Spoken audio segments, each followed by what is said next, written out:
In this video, I'm going to share my 4 favorite formulas when it comes to analyzing real estate investments. After sharing each formula, I'm going to explain how to calculate it and why I like it. Then I'll finish with a real-life example of how I use that formula in my portfolio today. Hey friends, welcome back to the channel. If you're new here, my name is Sunny and I'm a real estate investor based in Northeast New Jersey. On this channel, I share my investing experience in an effort to help you start or grow your real estate portfolio. All right, let's dive in. Whenever a new deal hits my desk, the first thing I like to do is calculate the rent to value ratio. The formula for rent to value ratio is monthly rental income divided by purchase price or property value. Every market is different and every investor has different criteria, but in my markets of Northeast and Southwest New Jersey, I'm personally looking for an RTV of 1% or better. That means for every $100,000 of purchase price, I need to see monthly rents of $1,000 or more. Before really diving into the numbers on a property, I like to calculate the rent to value ratio in 2 separate scenarios. First, I find the RTV in the property's current condition. So I'm dividing what the property is currently renting for by how much I have to pay to acquire it. Second, I calculate the rent to value ratio in the property's stabilized condition. What will the rents be after I renovate the property, and how much will it cost in renovations to get me there? Let's walk through an example using my very first BRRRR property, which is a 4-family home in Camden County, New Jersey. Before I bought the property, the rents were $900 per unit or $3,600 per month. We negotiated the purchase price down to $240,000. Based on those numbers, we had a rent to value ratio of 1.5%. In my pro forma, I predicted the rents would be $1,250 per unit or $5,000 per month, and it would cost me roughly $160,000 in renovations and holding costs to get there. Based on those numbers, my stabilized rent to value ratio was 1.25%. Thankfully, we beat those rent numbers. The total rent roll at this property is closer to $5,250 per month, and luckily we came in right on budget. The total cost behind purchasing and renovating this property was exactly $400,000. If you're wondering how to predict rents, I use the following 5 tools: Rentometer, HUD User Fair Market Rent Tool, Zillow, Craigslist, and the MLS. Since the rent to value ratios in both scenarios hit my benchmark, I knew that deal was looking into further. Now let's move on to my second favorite formula, which is commonly referred to as MAO, or Max Allowable Offer. I use the Profit First method to determine my max allowable offer. If you're unfamiliar with Profit First, it's a highly recommended business book by Mike Michalowicz. Here's the TLDR. Instead of thinking about business as revenue minus expense equals profits, the Profit First method challenges you to think about business as revenue minus profit equals expense. It's a subtle but meaningful difference. Instead of having your profits dwindle down to keeping what's left after all expenses, you first determine how much you want to make in profit, and then you're able to spend what is left. So here's my Profit First inspired max allowable offer in action. Revenue is the after repair value, or ARV for short. For profit, I shoot for 30% of ARV on rental properties, or at least $100,000 on a fix and flip. Expenses include all costs incurred from acquisition to stabilization, including purchase price, closing costs, carrying costs, and renovation costs. For a rental property, my formula looks like this: MAO equals ARV times 70% minus expense. The reason I target a 30% margin is because I intend to refinance all of my money out when I go for a refinance at 70 to 75% loan to value ratio. For a fix and flip, my formula looks like this: MAO equals ARV minus 100K minus expense. The reason I target 100K gross profit on a fix and flip is because I believe that's the minimum amount of profit required to come out even in a worst case scenario. We are currently under contract at $565K and are looking forward to closing in the next 30 days. It's not the 100K spread we were looking for, but 80K gross margin isn't too bad for a few months of just holding a property. When it's all said and done, after paying realtors and closing costs and factoring in a few months of holding costs, we should be able to net north of 40K on this one deal. The trick to this formula is nailing the ARV, and to determine ARV, you need to know how to run comps. The best place to run comps is the MLS, but if you don't have access, Zillow can be a good substitute.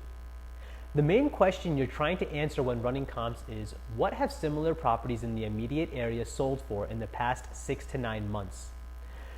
The 5 most important details when determining comparable base value are property type, bedroom count, bathroom count, square footage, and condition.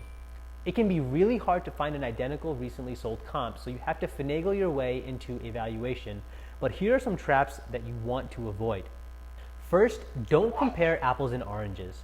If you're buying a small multifamily property, don't compare it to a single family home. Second, don't believe value is linear. If you're buying a condo with 2 beds and 2 baths, don't just double the value of a 1-bed, 1-bath condo.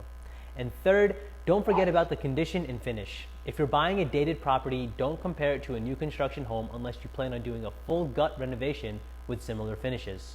Okay, let's move on to the most recent addition to my favorite formula list, unlevered yield on cost. I first heard this term from someone named Moses Kagan. Moses is the founder of Adapted Realty and is kind of a huge deal in the RE-Twit community on Twitter. Unlevered yield on cost is kind of like cap rate, but it tells a better story. Before I explain UYOC, let me first summarize the better known formula, cap rate. Cap rate, as you probably already know, is net operating income divided by the purchase price. Cap rate is the de facto format in which commercial properties are evaluated.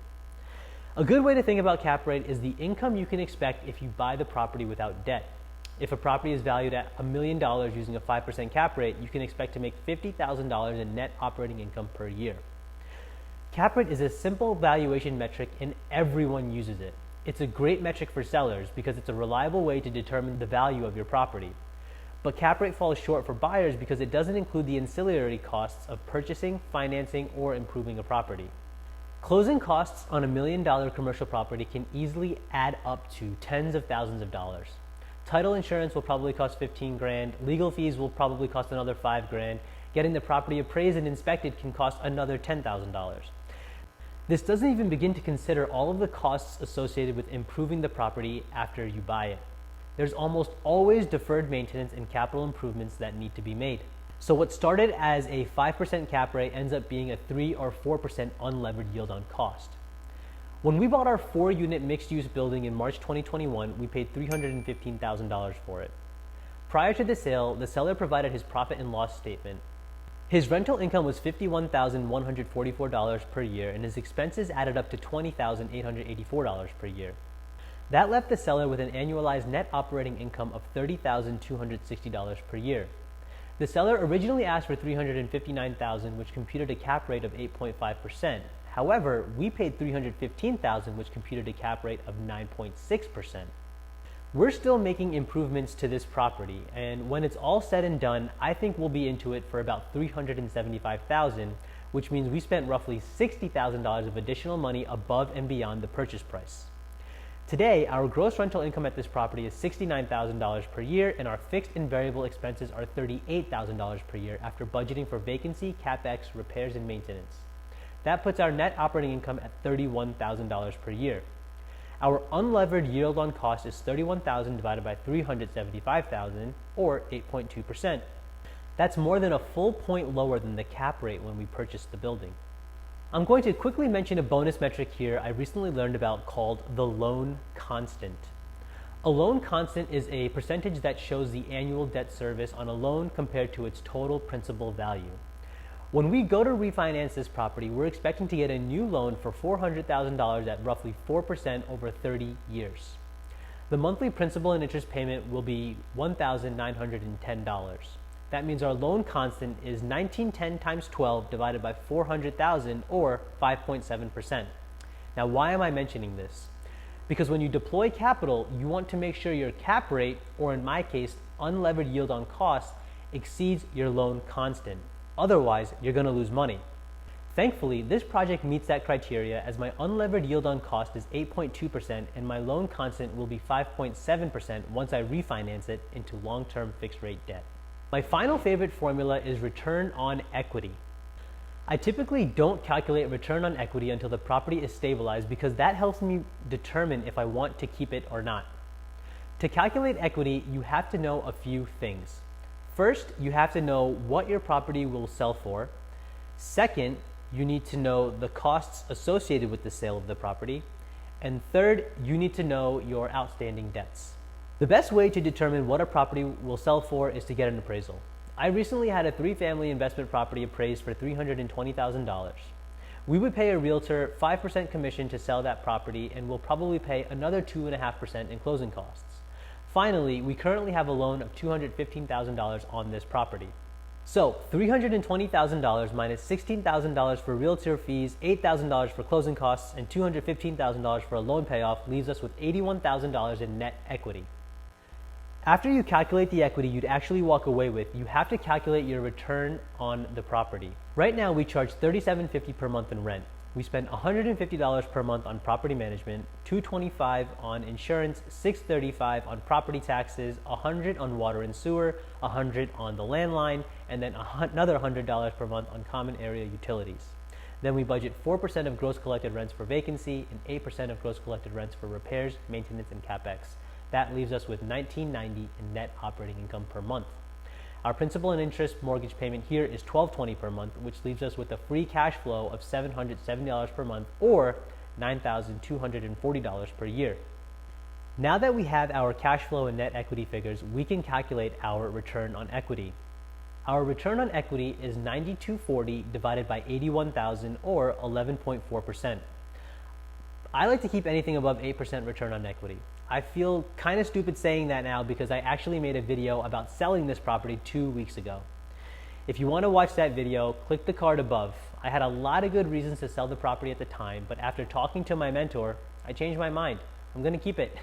Hopefully it jumps in value again next year and my return on equity dips below 8%, at which point I'll consider selling it again. Before we leave, I do want to mention one last thing. Good real estate investments are like good books. There are far too many of them out there to acquire or read them all. So after you reach a certain point or do a couple deals, you have to look at more than just the numbers to decide which ones you're going to spend your time going after. Here are 5 important qualitative questions I ask myself before jumping into my next investment. First, how much of my time will this take? Second, how much risk am I taking on? Third, does this transaction fit within my broader strategy? Fourth, am I the best person to execute this transaction? In other words, what's my edge? And the fifth and final question I ask myself is, if I end up losing money or not making any money on this deal, what lessons or relationships can I walk away with to make this a net positive? With that said, I'm going to drop the mic here and leave you to think on those questions. I hope you enjoyed watching this video as much as I enjoyed making it for you. If you want to watch more videos like this from me, please check out the video below. Finally, I put out a new video like this every single week, so if you haven't already, please be sure to subscribe to the channel. I don't want you to miss the next one. All right, peace.